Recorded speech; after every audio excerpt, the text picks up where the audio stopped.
હાલો friends, આજે આપણે મસાલાવાળી ચા બનાવશું।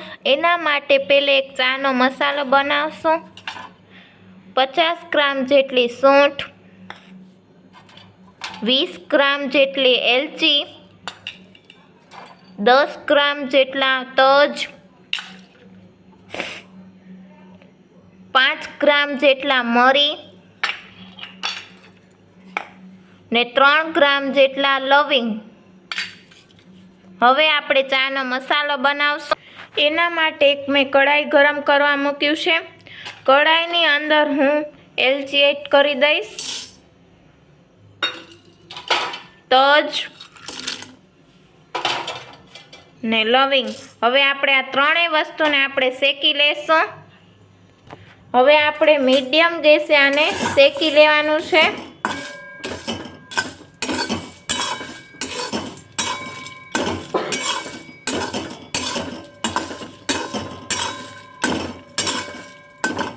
સાવ આપણે મીડિયમ ગેસે આને આપણે શેકવાનું છે, ફૂલ ગેસે નથી શેકવાનું આને।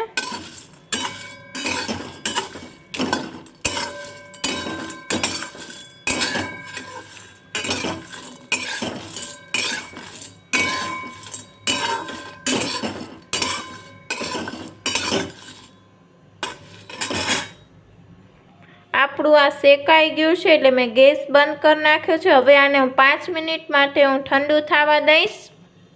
હવે એક મેં મિક્સર જાર લઈ લીધું છે, એની અંદર હું મરી એડ કરીશ। પછી આપણે જે શેક્યું એ આની અંદર હું એડ કરી દઈશ મિક્સર જારની અંદર। હવે મિક્સર જારને હું ફેરવી લઈશ।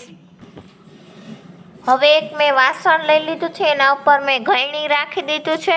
હવે આપણે જે મિક્સર જારમાં મસાલો ફેરવ્યો એને આપણે ચારી લેશું। આપણે એને ચારીને જ ઉપયોગ કરવાનો છે। આવી રીતે હું બધો જ મસાલો હું ચારી લઈશ। આપણો આ મસાલો ચરાઈ ગયો છે। હવે આપણે સૂંઠને ચારી લેશું। સૂંઠને પણ મેં ચારી લીધું છે। હવે આપણે બધું જ મિક્સ કરી દઈશું।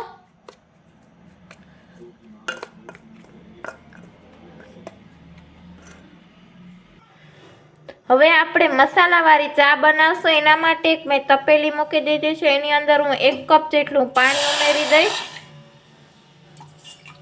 હવે પાણીને હું ઉકળવા દઈશ થોડીક વાર માટે। આપણું પાણી ઉકળી ગયું છે એટલે 2 ચમચી જેટલી ચાની ભૂકી, હવે એને પણ ઉકાળી લઈશ। ચાની ભૂકી પણ આપણી ઓગળી ગઈ છે એટલે ઉકળી ગઈ છે, એટલે હું 1 કપ જેટલું હું દૂધ લઈશ। હવે આને પણ હું ઉકળવા દઈશ। હવે એની અંદર હું 2 ચમચી જેટલી હું ખાંડ ઉમેરીશ અને 1 ચમચી જેટલો આપણે જે ચાનો મસાલો બનાવ્યો એની અંદર એડ કરી દઈશ। હવે એને ઉકળવા દઈશ એને। આપણી મસાલા ચા રેડી થઈ ગઈ છે।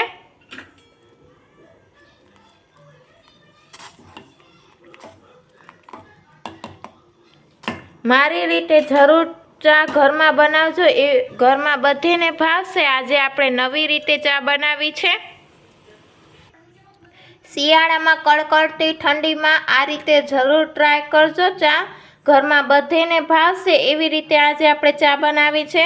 આજની રેસીપી મને કોમેન્ટ બોક્સમાં લખીને જણાવજો કે મસાલાવાળી ચા કેવી બની છે। મારી ચેનલને સબસ્ક્રાઈબ કરજો, લાઈક કરજો, ફ્રેન્ડ્સ સર્કલમાં શેર કરજો। નમસ્તે ફ્રેન્ડ્સ।